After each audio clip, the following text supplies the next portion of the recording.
The sky is screaming. Are you listening? Four outer planets, 7 bodies in Aries, 1 new moon that just happened, and that just blew the door open. You're here at Ritualistically Botanica. It's April 20th of 2026, and it's going to be a long one. Let's get into it. This is not prophecy season. This is not what's coming. This is what is already unfolding. Stop waiting for a sign. You are living inside the sign. The sky is not whispering right now. It is giving you a primal scream. And if you are still watching cryptic little video clips and treating this moment like background noise, I need to get you by the ear and shake you with love and zero apology. Because what I am about to walk you through, this is astrology as a language the sky has been speaking since before your great-grandmother was born. It tracks patterns, echoes, and what it is echoing right now has not been heard in over 1,000 years. Astrology is not your horoscope column in the back of a magazine. Astrology is a language. A pattern tracking system that has been observed, documented, and cross-referenced against the historical record for millennia. When astrologers say history repeats itself, we don't mean in a cute little rhyme. We mean the same planetary configurations that showed up when the Roman Empire was collapsing, when the Reformation split the world open, when the Arab Spring ignited. Those same configurations have fingerprints, and those fingerprints are all over 2026. What you are living through right now is not a political cycle. It is not a news cycle. It is a civilizational reset, written in fire across the sky. 4 outer planets, Pluto, Neptune, Saturn, and Uranus, have just changed signs or are in the process of doing so for the first time in decades. In some cases, for the first time in your lifetime. In other cases, for the first time since before electricity existed. The outer planets in astrology are your archetypal forces. They move slowly. They don't mess with your Tuesday. They rewrite the era. They drop into the cosmic ocean and send waves through the entire earth and every living thing on it. When one of them changes signs, the world shifts. When 4 of them change signs in the same decade, historians will be writing about this. Let's go through them one by one. And because this is my house and we do things the full way here, I'm giving you the tarot card for each one using this deck. Masonic Tarot, given to me by a friend. See, the cards and the planets are speaking the same language. They always have. Pluto into Aquarius, the tarot card for that, the Tower. Because back in November of 2024, Pluto took up permanent residence in the sign of Aquarius, but it had been dipping its toe in since 2023, testing the waters, if you will. And do you remember the first thing that happened when Pluto first touched Aquarius? AI. Just sit with that for a second. The very first thing this planet announced when it crossed into the sign of technology, collective power, and the future of humanity was artificial intelligence stepping out of the lab and into your living room. That was Pluto's opening act. Pluto is the planet of death, transformation, and what cannot be stopped. It rules what was already cracked, already hollow, already propped up on lies and old glue, and it collapses it. Not because it's cruel, because you cannot build the new world on a rotting foundation. Pluto in Aquarius is going to spend the next 20 years dismantling every power structure that has been pretending to serve the people while quietly extracting from them. Governments, corporations, media, institutions that have held concentrated power for centuries. They are all on notice. The Tower does not fall on the people who were never inside it. The tower falls on what was already cracked. The lightning doesn't create the damage. It reveals the damage that was already there. That's Pluto. That's what we are watching in real time. The question the tower always asks is, what are you still standing inside that you already know is hollow? Because that wall is coming down with or without your consent. You can be inside it when it falls, or you can have already walked out the door. The next planet that moved was Neptune. It went into Aries. And the tarot card for that is the High Priestess. reversed, because Neptune has been at home in Pisces for 14 years. 14 years of beautiful, seductive, dreamy fog. Neptune in Pisces kept us floating, entertained, spiritually bypassing, and a little hypnotized, not necessarily in a bad way.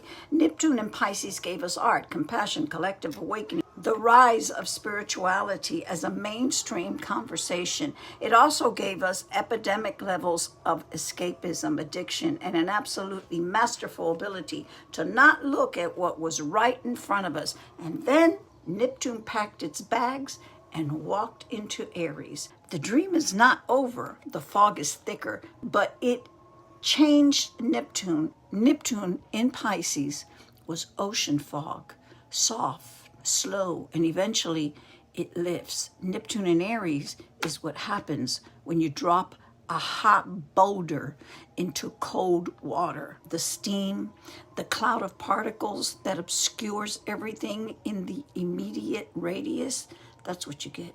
You cannot see far ahead. You cannot plan 3 years out. You can only trust as far as your headlights reach. And after that, you're driving on discernment. That is not a crisis. That is a recalibration.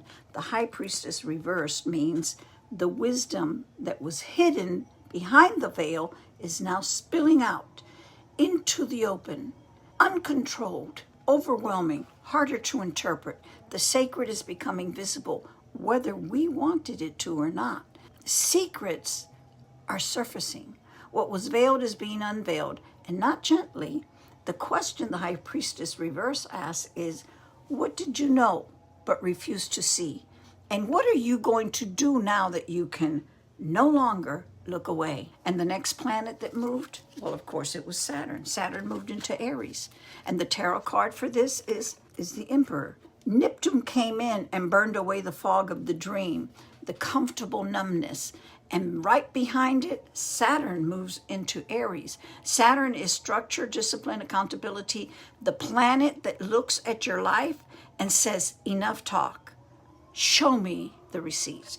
Saturn in Aries is not asking you what you plan to do. Saturn in Aries is asking you, what are you doing right now, today, with your hands? Look at the world since February 28th of 2026 and tell me this is not visible. This is the energy that either builds the new architecture or enforces a brutal one, depending on who is welding it. Saturn in Aries is where discipline becomes a weapon, where leadership either rises with integrity or imposes itself by force.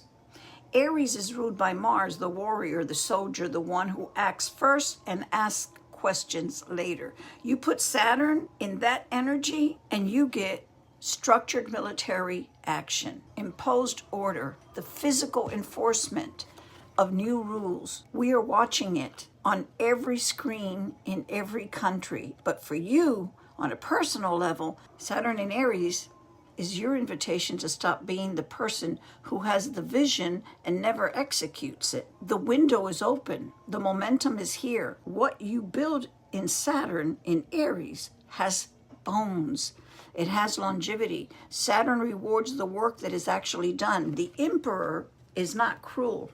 The Emperor is clear. And right now, the sky is asking you, who is the emperor of your own life? Because if you are not sitting in that throne, someone else is making decisions for the kingdom that is yours. The question the emperor asks is, where have you been waiting for permission, and who exactly were you waiting for? They're not playing, I told you. It's fire out here. Now, let's talk about Uranus, because it's doing a couple of little things. Uranus currently is conjunct Algol. Algol is the demon star. So the tarot card for that little aspect is the moon. Now, before we get to Uranus moving into Gemini on April 26, we have to stop here because Uranus has been sitting at the late degree of Taurus between 26 and 27 degrees in a very close dance with a fixed star called Algol. And I am not going to soft pedal this one for you.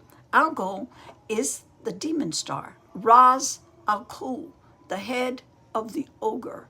It is located in the constellation Perseus, in the severed head of Medusa that Perseus carries. It is a binary star. It actually blinks, and the ancients knew it blinked, which is why they called it the winking eye of evil. Arabic military commanders in medieval times refused to begin important battles on the nights when Algol was dim. That is how seriously they took this star. Historically, the pattern has been that when Uranus touches Algol, heads roll, literally and figuratively. Rulers fall, leaders are removed, they're either fired, assassinated, or exposed. People in positions of institutional power come under sudden, shocking attack. The last time Uranus was conjunct Algol was the 1940s during the Second World War. That is the kind of company this transit keeps. Now look at what has happened since February of 2026, although this aspect has been going on for a couple of years now. But currently, there was the removal of Maduro, the assassination of Iran's supreme leader, the bombings, the factory burnings by people who have simply had enough, people being fired from institutions they served for decades, heads of agencies, departments, corporations, gone. The pattern is Uranian. Sudden, shocking, fast, and Algol gives it that edge of irreversibility. What comes off does not go back on. The moon rules what lurks beneath the surface, what moves in the dark, which you cannot fully see until it is right in front of you. The moon is the fear, the instinct, the shadow that has been following the institutions of power for a long time now. And Uranus conjunct Algol is the moment the shadow reaches out and taps them on the shoulder. The question the moon asks is, what has been operating in the dark that is now being forced into the light? The personal one is, in your own life, what needs to have its head removed? What authority, what story, what old power structure inside of you has been running the show while you weren't paying attention? Now, let's talk about Uranus moving into Gemini. Uranus enters Gemini April 26th of 2026. The tarot card for this movement is the Magician. On the 26th of April, Uranus leaves Taurus for the last time and enters Gemini, where it will stay for the next 7 years. Uranus takes 84 years to complete a full journey through the zodiac. This is its farewell to Taurus, and it will not return for 84 years. Now, the last time Uranus went into Gemini was during 1941 to 1949. During that period, the first computers were developed. Radar was invented. The architecture of what would eventually become the internet was being laid. And there was a war going on, World War II. That is the Uranus in Gemini signature. Radical, irreversible, and bringing in transformation in how humanity communicates, processes information, and exchanges ideas, and resolves its conflicts. For the next 7 years, we will watch everything we know about communication, media, language, currency, and information systems be dismantled and rebuilt. Cash will continue its slow death. Digital currency will become centralized, traceable, frictionless. That's the direction the energy points to. The petrodollar is already under challenge. AI is already rewriting how we read, write, learn, and work. Uranus in Gemini says you have not seen anything yet. The Magician here has the 4 tools on the table: wand, cup, sword, pentacle, and knows how to use them. He understands that information is power, and that whoever controls the narrative controls the world. Under Uranus and Gemini, that truth becomes impossible to ignore. The Magician asks you, are you the one welding the tools, or are you the one being welded? That's the question. Now, there's also a congregation of planets in the sign of Aries. That's called a stellium. So this is the great stellium in Aries. And it includes Chiron conjunct the new moon that just happened on April 17th. And now we get to the main event, because all of the 4 of those planets that began changing in 2024 are now changed. They're all in new signs. And when that happens, when all 4 of those planetary shifts converge, I need you to know that. You were not imagining it if you felt it. 7 planetary bodies gathered in Aries. 7. The last time this happened was 879 AD, during the collapse of the Carolingian Empire, when the old political map of Europe was literally being erased and redrawn. Sun, Moon, Mercury, Mars at home, fully charged, Saturn, Neptune, and Chiron, the wounded healer, sitting right there conjunct the new moon. Chiron conjunct the new moon in Aries is not a gentle transit. Chiron is your wound, the original one, the one that cut so deep it became the thing that either broke you or became the core of everything you were built to offer the world. In Aries, that wound is a wound of identity. The I am not enough to take up space. I do not have the right to lead, to act, to begin. A new moon conjunct Chiron at the peak of a 7-planet stellium says the wound just cracked open, and this is the moment to let it become the doorway. New moons open a 6-month portal. This one opened on April 17th, and it runs through October of 2026. What you plant in this portal, intentionally, consciously, with your full body behind it, has Aries fire underneath it, and Chiron's healing power at its back, and the momentum of 7 planetary bodies pointing in the same direction. This energy is going to do something with you. That is not a question. The only question is whether you are going to use it or whether it's going to use you. Books are coming. My name is Mo, and Ritualistically Botanica is my platform. That's all I've got for you today. Bye now.